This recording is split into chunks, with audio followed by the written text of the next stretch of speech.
two guys who just like making movies. It's crazy. We get to make a movie that goes to the movie theaters. It's crazy that we're here. It's all crazy. Well, equally crazy. This is crazy. What's remarkable about it is you have a very simple premise. Burglar throws their back out during a robbery.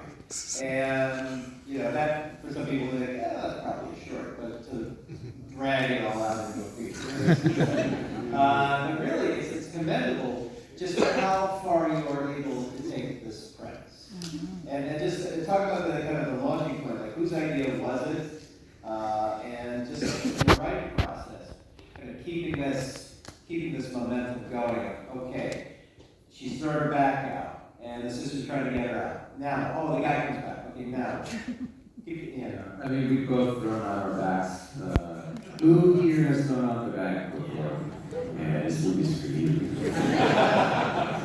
And we were just trying to think of, I mean, it's a horrible experience. It's a nightmare on its own. And we were just trying to think of what's the worst case scenario to throw it back. And this is it. And we really just set out to write like the most fun movie possible.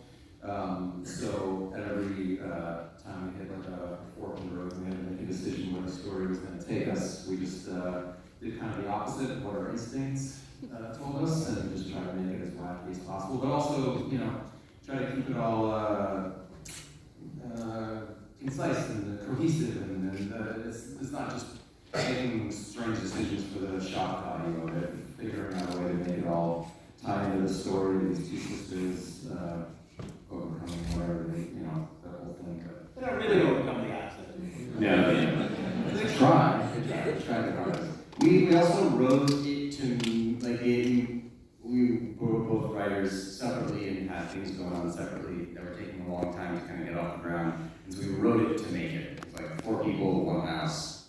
We can go make that. We can max out our credit cards and go make that. And fortunately, we didn't have to do that. And Dane DeVito and the company came on board and supported us through, which is amazing. But Danny and CJ. And then the trick was like, okay, we got a sandbox of 4 people in one location. How do we make the most of that? And how do we use every single thing in that house? And we set up, somebody called it Chekhov's duct tape. How do we use everything to make it and reuse it? And that was kind of was the trick. And then we just during writing, every day we showed up and like, let's make each other laugh and let's make each other cringe. And I remember I still have the vision. I can like see it when I close my eyes of Greg walking in one morning with coffee in one hand and a croissant in the other, and being like, what if there's some nails?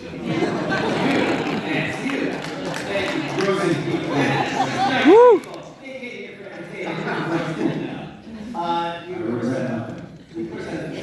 Phenomenal cast. Yeah, they're incredible. Lizzie Caplan, Lucy DeVito, John Stamos. But really, it's Lizzie Caplan's movie, and especially, from a physical standpoint of what she has to do, and basically not do much of anything in terms of movement. And then, of course, the fact that she is progressively more and more defaced, I guess is a good way to put it, throughout the picture. Just talk about working with her to create this character, but also to create this situation for her and her process, I guess, in inflicting as much pain in the audience as a character is inflicted upon, because it's painful to watch. Yeah. I mean, that's what's so great about it. Lizzie's incredible. She's so fun to work with and such an. I mean, she was our first choice for this film, and we're like, we're not gonna get Lizzie Caplan, but something about Lizzie Caplan would be amazing. And then she said yes, and that was incredible. But she was always just down. Our first meeting that we had with her, she's like, well, yeah, of course everyone's gotta die. And we're like, we haven't yet. But just always down. I think for everybody, that was the trick. Is we do a lot of crazy shit and terrible things to people, and it was kind of who's down to take that ride with us and who sees this for what it could be, and as silly as it is, and as horrible as it is, and she was just so fun and down, and actually throw her back at some point. At some point, she threw her back. think during the wailing on the pen, she finally just let it all out. And yeah, she remembers that. But she's an amazing actor, and she'd never thrown out her back before, and I feel she did a very convincing job of all the pain. And also, like you said, the level of like physical comedy that she was able to pull off without getting off of the ground is incredible. Like every time I watch the movie, I'm like, I just can't believe it. And then with her face gets all fucked up, and we had all these very amazing VFX guy, Ben Bornstein, and he built out. We had like 7 different stages of progression. And there was a lot to keep track of.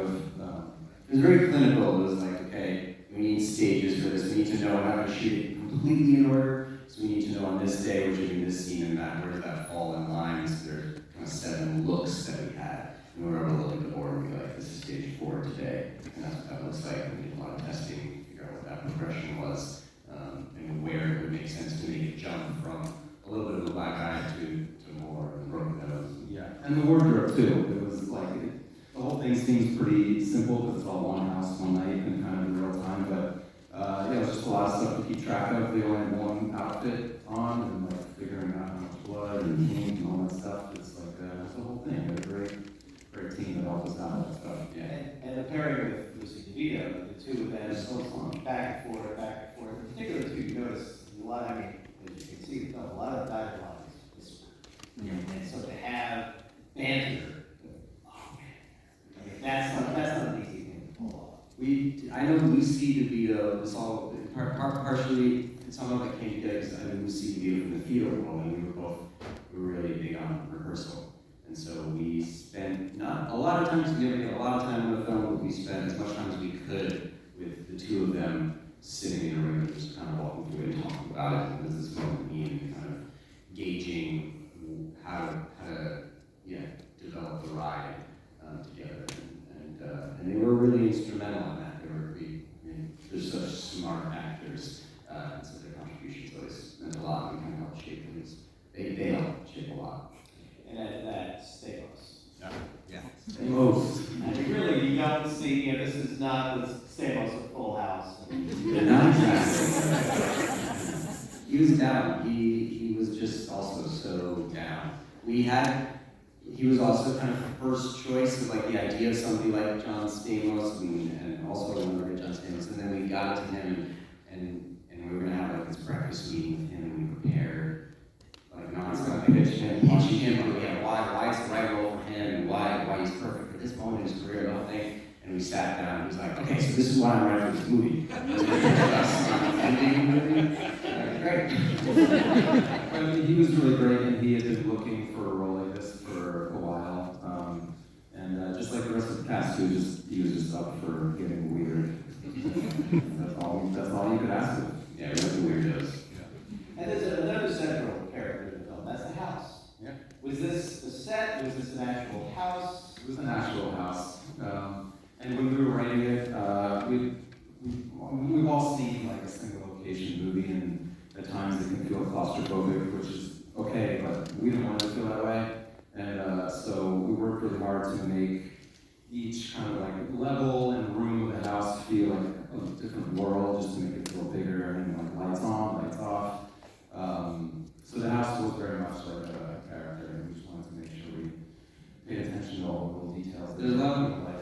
By figuring out like, okay, the front half of the movie is kind of more of a comedy, the back half is more of a horror. But if we pair the front half of the movie in the dark, and then the guy comes on in the lights, and the horror is actually in the light, well, why is that fun? And how to play those things off each other. So it's kind of making the most of it. And you don't tell a lot of production design. We've also did a lot of theater, a lot of really beautiful film work. Was really instrumental in helping pull that out. Insider tip: if anybody ever knocks on your door and asks to film a movie in your house, just say no. The house will get destroyed. We need to make more movies and more houses, but not yours. Better than that. You don't deserve it. But yeah, Real House in Albany, New York, we shot 21 nights in the winter, which should have been awful, but it was amazing. It was amazing. We had a blast. And the art in the house. Who supplied the art? So I made the paintings that Stamos' character made. replace all the other apartment house with like set deck stuff. You really are sick, man. Yeah, but I made them, we like kind of went back and forth with some just rough ideas and sketches and stuff, and once we settled on like a general direction and aesthetic for the artwork, I just like pumped it out in 2 weeks in this crazy basement, 4 stories below ground in Tribeca in New York City, and it was awesome. It was great. And I got one more question, and I'll throw it out to the audience. Who among you is the fan of the Monster Dog band? Greg Yagolnitzer. We're all fans. We're now both deep fans. But were you familiar with them before? I was a little familiar with them, but I mean, it's the soundtrack to this is. And first off, I also want to compliment the score. The score is great. Roger Stone, lead singer of Fall Out Boy. But the songs come from a completely different space, but fit so perfectly, which is so off-putting, and it's also fun. Every needle drop that we do is one band, Monster Dog Band, that Greg one day falls Just an obscure band from England from the late 60s, early 70s, and yeah, I mean, I think it just matched the tone of the movie so perfectly because at first you hear the songs and you're like, oh, I think this is an Elvis song, it sounds familiar, and then you hear the lyrics and you're just like, what the fuck did he just say? Which feels right for the movie, and I don't know, because they're just quirky and weird, but also really fun, which is kind of the whole vibe, I guess. Yeah, I remember Craig Ferguson. Yeah, That's how I discovered them. Yeah, 12 years ago. Yeah, he used to play them on his show. Yeah. Doing little vignettes and everything. Exactly. So that's where I first heard. Let me take it out to you guys. What questions right here? I have a question about John's character. How did he come to life? Who came up with that character, and what was the inspiration behind him? Well, we both came up with it. And we wrote the script in 2023, and it was kind of like a tail end of that strange period of time where we were finding out a lot of our favorite artists were creepy as fuck. And so then I think that was just in the back of our heads, and it just felt like a fun bad guy to portray. I don't know, that's just the origin of it. It was just part of the environment, I guess. Yeah, that partially the idea of like this idea of the artist and like this benevolent being that things just come from the mind. And really, like, he's just bashing people's heads in. Yeah, it's funny, like, just, you think it's abstract paintings, and that's all, like, spiritual emotion. It's like, oh, he's just painting what he sees. Next question. Yeah, great film, guys. Thank you. Fantastic. Thanks so much. Can you talk about the sound design and the impact it had on the film? Sound design, I mean, you don't know what your movie is until the sound design is there. We were very, very fortunate to work with Company Harbor, New York City, and our whole sound design team was incredible. I mean, so much of that is real Foley work. They would come and be like, we're recording the sports car this morning, driving up the hill. And that would be John's car coming up. And we got to spend 2 weeks on the soundstage and kind of designing. And it was incredible. I mean, It was the last stage of post-production. yeah. And it really was like that moment where it's like, oh man, this is like a real fucking movie. Yeah. Once all the sound comes in, it really just picks it up to the, And it was the lesson that we learned to take for the next film was that we didn't do a lot of sound, our own temp sound design. We did some. The things that we needed, we put in the temp sound design as we were editing. And then Paul Rogers, who's a friend, consultant editor on this, was like, you gotta like fully realize it because that's when it starts to feel like a movie. And until then you're watching, it's kind of like, it doesn't feel right yet. And then the sound goes in like, oh, there's a world there.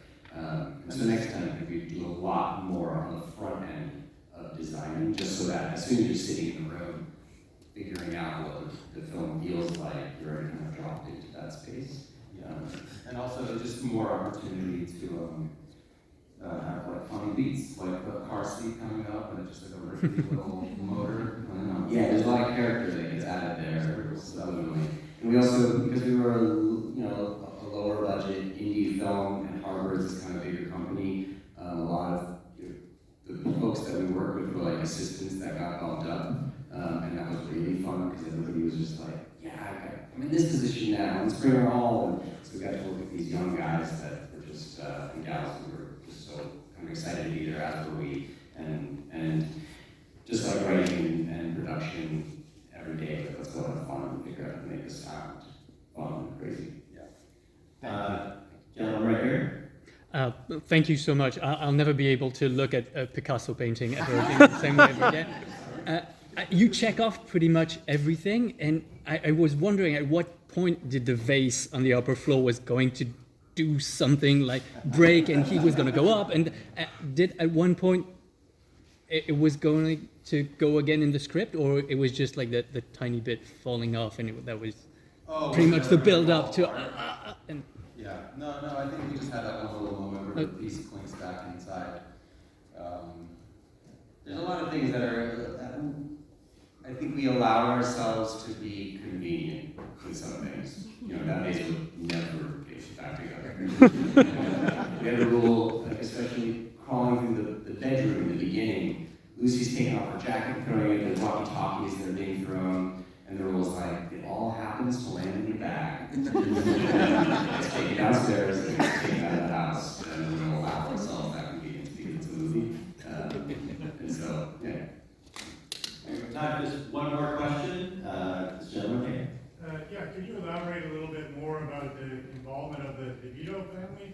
Because you kind of briefly mentioned it, but it seems like you're an independent production. You got Danny DeVito and family to sort of basically after movie. That seems, I guess, is probably pretty critical. So how did they get involved other than you just sort of knowing Lucy DeVito and kind of that? Oh wow, okay. I mean, That's the story. It really was. You know, we were very, very lucky. I mean, so much of filmmaking, where it's just like you are shooting outside and you hope that it doesn't rain that day. Like, there's so much luck that doesn't come into filmmaking. But I knew Lucy from before. We had a table where we finally had a draft that we wanted to hear out loud and kind of workshop in the living room. And Lucy came and read it. And what we didn't know, Danny is this prolific, I mean, we know him as actor Danny DeVito, but prolific producer of indie films and director. Pulp Fiction. Pulp Fiction. Like championing a lot of first-time filmmakers. Steven Soderbergh credits during the original Jersey film. There's so many filmmakers came out of the original Jersey films and his production company, and we didn't know at the time that he was looking to start up a new slate of indie films and figure out how to start making indies again. And Jake, his son, and Lucy were going to be a part of that effort and to create Jersey Film Second Avenue. So at the time when we invited her, it was right when they were starting to look for films to make. And we didn't know, it was just coincidence. it was a coincidence. And so a couple weeks later, Lucy was like, do you mind if I show my dad the script?